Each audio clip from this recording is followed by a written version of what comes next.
আসসালামু আলাইকুম রহমতুল্লাহ। এই মুহূর্তে আমরা আপনাদেরকে নিয়ে যাচ্ছি জাবালে উহুদ, উহুদ পাহাড়ের দিকে। উহুদ পাহাড়ের সাথে প্রিয় নবী সাল্লাল্লাহু আলাইহি ওয়াসাল্লামের একটি বিশাল মহাব্বতের সম্পর্ক ছিল বলে প্রমাণ পাওয়া যায়। সহিহ আল বুখারীর 4422 নম্বর হাদিসের মধ্যে উল্লেখ রয়েছে। হাদিসটি মুসলিম শরীফ, মেশকাতুল মাসাবি সহ আর অন্যান্য কিতাবের মধ্যে উল্লেখ রয়েছে। হযরত সাহল ইবনে সাদ রাদিয়াল্লাহু তাআলা আনহু থেকে বর্ণিত, তিনি বলেন, প্রিয় নবী সাল্লাল্লাহু আলাইহি ওয়াসাল্লাম বলেছেন, উহুদুন জাবালুন ইউহিব্বুনা ওয়া নুহিব্বুহু।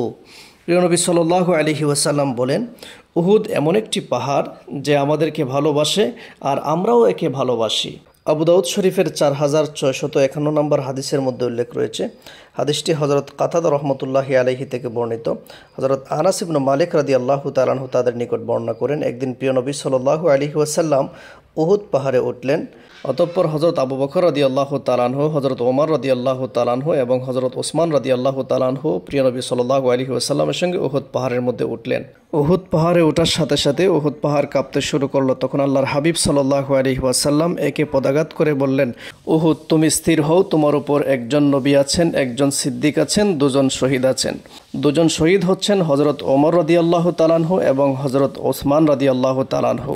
দেখুন, তখন কিন্তু হযরত ওমর রাদিয়াল্লাহু তাআলা আনহু এবং হযরত ওসমান রাদিয়াল্লাহু তাআলা আনহু প্রিয় নবী সাল্লাল্লাহু আলাইহি ওয়াসাল্লামের সঙ্গে উহুদ পাহাড়ে দাঁড়ানো, কিন্তু প্রিয় নবী সাল্লাল্লাহু আলাইহি ওয়াসাল্লাম আগেই বলে দিয়েছেন ওনারা যে শহীদ হবেন। এ থেকে একটি বিষয় প্রমাণিত হয়, প্রিয় নবী সাল্লাল্লাহু আলাইহি ওয়াসাল্লামের উম্মত কে কোথায় মারা যাবে এটাও প্রিয় নবী সাল্লাল্লাহু আলাইহি ওয়াসাল্লাম জানেন এবং দয়াল নবীজি আল্লাহর হাবিব সাল্লাল্লাহু আলাইহি ওয়াসাল্লাম সেই বিষয়েও অবগত। সুবহানাল্লাহ।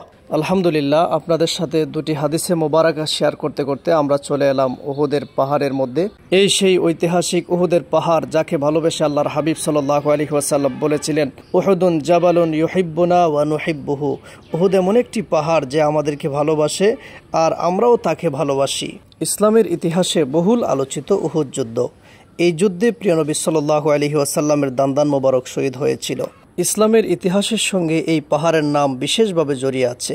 মসজিদে নববী থেকে মাত্র 5 কিলোমিটার দূরে মদিনার ঠিক উত্তর পূর্ব দিকে ঐতিহাসিক সেই পাহাড়টির অবস্থান। ঐতিহাসিক উহুদ পাহাড়ের উচ্চতা 1077 মিটার, 3533 ফুট।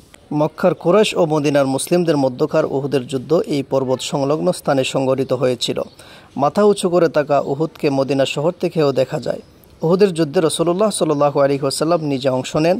মুসলিম বাহিনীর বিজয় শেষ লগ্নে এখানেই সূচিত হয়েছিল মর্মন্তুদ ঘটনা। 70 জন মুসলিম বীর এই যুদ্ধে শহীদ হন রাসূলুল্লাহ সাল্লাল্লাহু আলাইহি ওয়াসাল্লামের চাচা সৈয়দুশ শুহাদা হযরত হামজা রাদিয়াল্লাহু তাআলা আনহু। স্বয়ং রাসূলুল্লাহ সাল্লাল্লাহু আলাইহি ওয়াসাল্লাম এই যুদ্ধে আহত হন। বদরের যুদ্ধে চরমভাবে পরাজিত হয়ে মক্কার কুরাইশদের মনে প্রতিহিংসার আগুন দাউ দাউ করে জ্বলছিল। যথাযথ প্রতিশোধ নেওয়ার আগ পর্যন্ত শান্তি পাচ্ছিল না কুরাইশ নেতৃবৃন্দ। একদিকে তাদের বীর যোদ্ধা আবু জাহাল ও উতবার মৃত্যু, অপরদিকে মুসলিমদের হাতে মার খাওয়া, কোনোটি মেনে নিতে পারছিল না তারা। তাই দ্রুত আরও একটি যুদ্ধের আয়োজনে ব্যস্ত হয়ে পড়ে কুরাইশরা। বদরের যুদ্ধের মাত্র 1 বছরের মধ্যে উহুদের যুদ্ধের প্রস্তুতি সম্পন্ন হয়। 625 সালের 11 মার্চ 3000 সৈনিক নিয়ে গঠিত মক্কার বাহিনী আবু সুফিয়ানের নেতৃত্বে মদিনার দিকে যাত্রা করে। এই বাহিনীর সাথে 3000 উট ও 200টি ঘোড়া ছিল। আবু সুফিয়ানের স্ত্রী হিন্দা বিনতে উতবা সহ মক্কার 15 জন নারীও যুদ্ধক্ষেত্রে আগমন করে। কুরাইশ নেতাদের ধারণা ছিল যে নারীরা সঙ্গে থাকলে তাদের সম্মান রক্ষার জন্য বেশি আমরণ লড়াইয়ের উদ্দীপনা তৈরি হবে।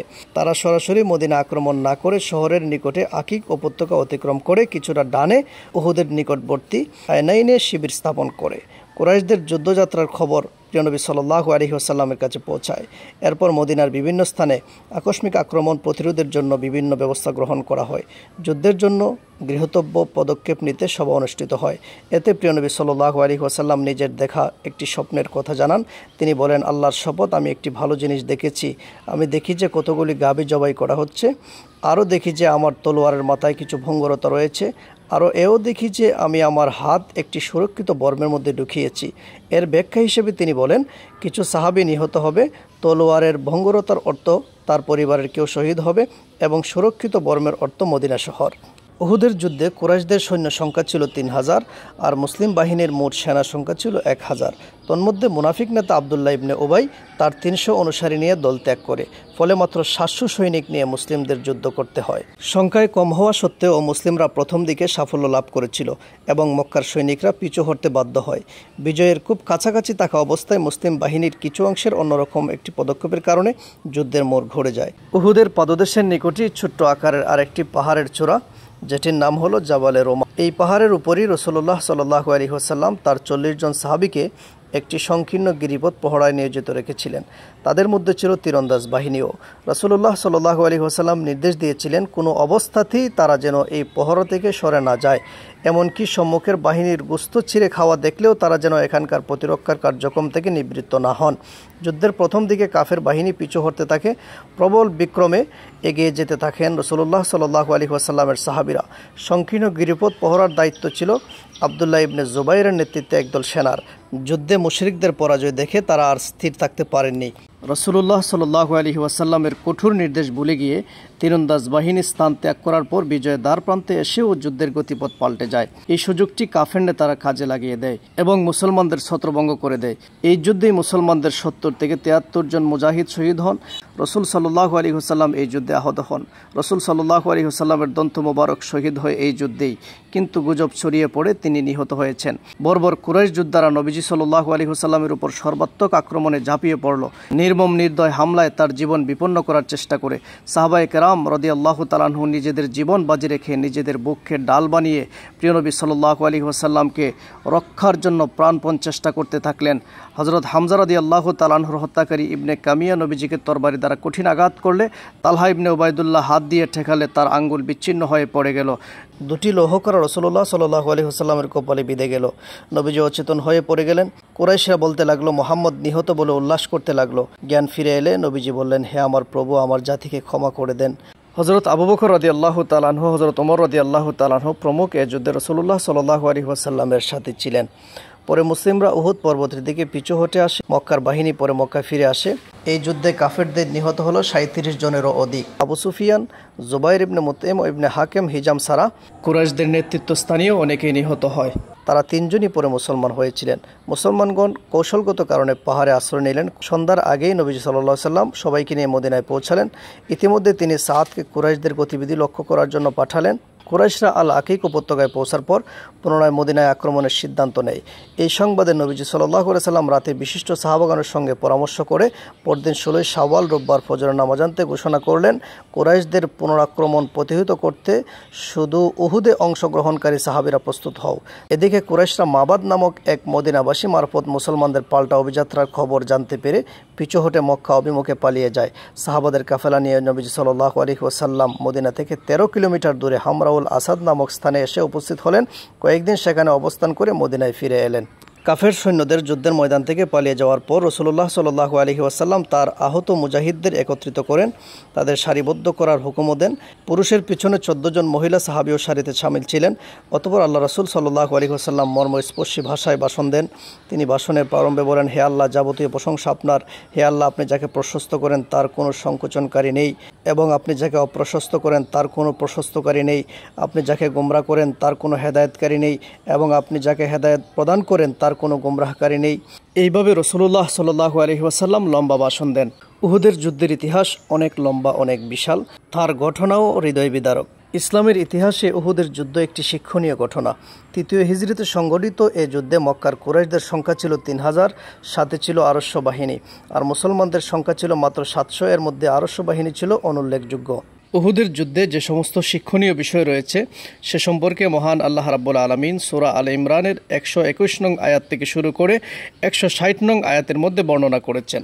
উহুদ প্রান্তরের এই রণক্ষেত্রে নবী করিম সাল্লাল্লাহু আলাইহি ওয়াসাল্লামের চাচা মহাবীর হযরত হামজা রাদিয়াল্লাহু তাআলা আনহু, হযরত আকিল ইবনে উমাইয়া রাদিয়াল্লাহু তাআলা আনহু সহ 70 জন সাহাবা শহীদ হয়েছিলেন।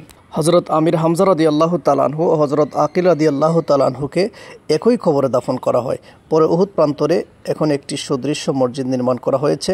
রয়েছে হযরত আমির হামজা রাদিয়াল্লাহু তাআলা আনহুর নামে প্রতিষ্ঠিত একটি প্রাথমিক বিদ্যালয়। মসজিদের সামনে উহুদ যুদ্ধের শহীদদের কবরস্থান রয়েছে। হজ ও উমরা পালনকারীরা উহুদ প্রান্তরে এসে শহীদদের মাজার জিয়ারত করে থাকেন। এই হলো উহুদ প্রান্তরের কবরস্থান। এখানে শায়িত অবস্থায় রয়েছেন সৈয়দুস সোহাদা হযরত আমির হামজা রাদিয়াল্লাহু তাআলা আনহু, মুসআব ইবনে উমাইর, আব্দুল্লাহ ইবনে আমর ইবনে হারাম, আমর ইবনে জামুয়া, সাদ ইবনে রাবি, খারাজা ইবনে জায়েদ, নোমান ইবনে মালিক রাদিয়াল্লাহু তাআলা আনহু সহ অনেকেই। চারপাশে দেয়াল এবং লোহার নেট দিয়ে আটকানো এই কবরস্থানটি। মূল কবরগুলোকে সামান্য ইট দিয়ে ঘিরে রাখা হয়েছে। প্রাচীরের চারপাশের গ্রিলের ফাঁকগুলো মোটা, খুব সহজে কবরগুলো দেখা যায় না। তারপরেও দর্শনার্থীরা গ্রিলের ফাঁক দিয়ে কবর দেখার চেষ্টায় ত্রুটি করেন না। ইবনে নাজ্জার বলেন, বর্তমানে শহীদগণের কবরগুলোর মধ্যে হামজা রাদিয়াল্লাহু তাআলা আনহুর কবর ব্যতীত কারো কবর চেনা যায় না। সেখানে অবশিষ্ট কবরগুলোর জন্য কিছু পাথর স্থাপন করা আছে, যাতে বলা হয় যে সেগুলো তাদের কবর। প্রিয় দর্শক, উহুদের যুদ্ধ একটি বিশাল যুদ্ধ, তার ঘটনাও বিশাল। আমি আপনাদের সামনে সংক্ষিপ্তভাবে তুলে ধরার চেষ্টা করেছি মাত্র। এই উহুদের যুদ্ধ সম্পর্কে সূরা আলে ইমরানের 50টি আয়াত নাজিল হয়েছে। উহুদের যুদ্ধে মুসলমানদের যে সংকট ও সমস্যার সম্মুখীন হতে হয়েছিল, এর মধ্যে আল্লাহর হিকমত লুকায়িত। এর অন্যতম হলো বিপদে ধৈর্য ধারণ করতে হবে, এটা খাঁটি ঈমানের লক্ষণ এবং মুসলমানদের চিরন্তন শিক্ষা। জীবনে এই শিক্ষা ধারণের কোনো বিকল্প নেই। এই কবরস্থানের মধ্যেই রয়েছেন সৈয়দুস সোহাদা হযরত আমির হামজা রাদিয়াল্লাহু তাআলা আনহু সহ আরও অনেকেই। আল্লাহ রাব্বুল আলামিন তাদের এই ত্যাগের বিনিময়ে তাদের মাকামকে আরও উঁচু করে দিন এবং উহুদের শহীদগণদের উসিলায় আল্লাহ তাআলা আমাদেরকে ক্ষমা করে দিন। আমি অধম সহ সবার ইমানি মৃত্যু কামনা করে উহুদের প্রান্তর থেকে বিদায় নিচ্ছি। সবাইকে আল্লাহ তাআলা ভালো রাখুন, সুস্থ রাখুন। ওয়াসসালামু আলাইকুম ওয়া রাহমাতুল্লাহি ওয়া বারাকাতুহু।